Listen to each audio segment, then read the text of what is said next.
Talk about a misstatement that was. An advisor to Congresswoman Alexandria Ocasio-Cortez forced to walk back all of that after claiming that the original Green New Deal document, the document that kind of explained it, he said it was a fake. And despite its rocky rollout, a number of 2020 Democrats are standing by this proposal.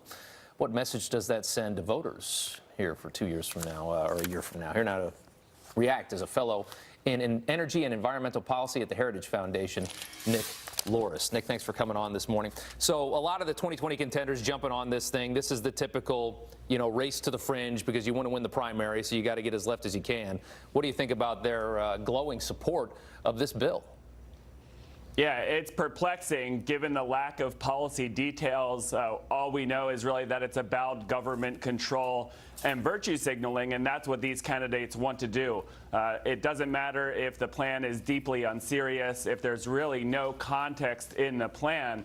You have people throwing their weight behind it, and I think they're going to regret it given the fact that the response was so unpopular, and given the fact that there was so much in the resolution itself that would cause economic destruction to the economy, not just the energy sector, but all sectors of the economy. And people were really taken aback by how aggressive the policy proposal was. And really that led to it being so unserious that people were laughing at it, but not for the reasons that AOC was talking about. Right. And let me just clarify, it's not a bill, it's just a resolution at this point. It's got some work to be done until then.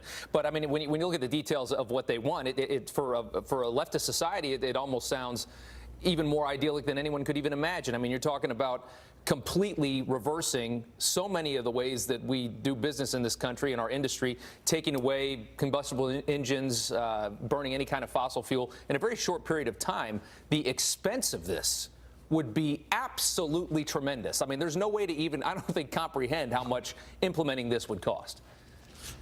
Yeah, because it's so unserious and so pie in the sky, it really is difficult to credibly account for the cost of it. But we're talking about trillions of dollars. And as the president mentioned in his State of the Union, oil and gas, we're now the world's leader.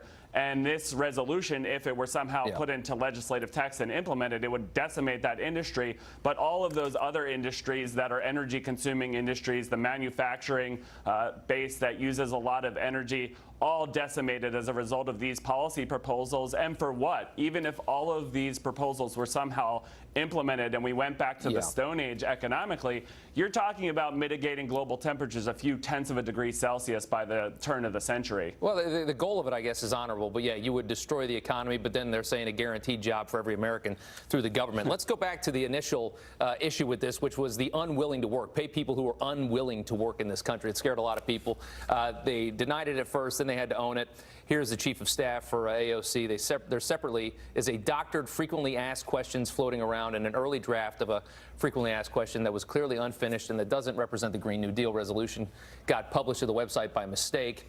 Idea was to wait for launch, monitor questions, and rewrite that FAQ before publishing. So they're trying to kind of get around this, but it kind of shows you where the ideology is, though. I mean, if they really at some point were thinking, we're going to pay everybody in this country, working or not working, a guaranteed job, guaranteed medical care, no more planes, high-speed rails everywhere. Every building is going to get renovated. It's just tremendously aggressive.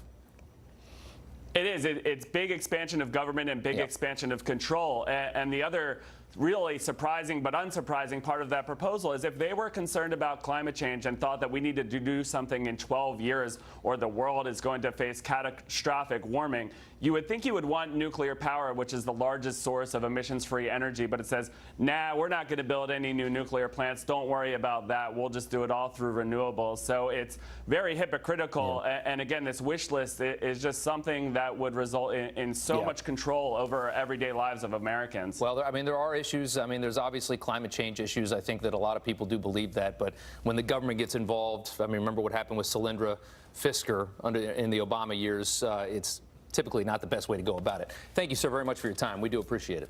Thank you. All right.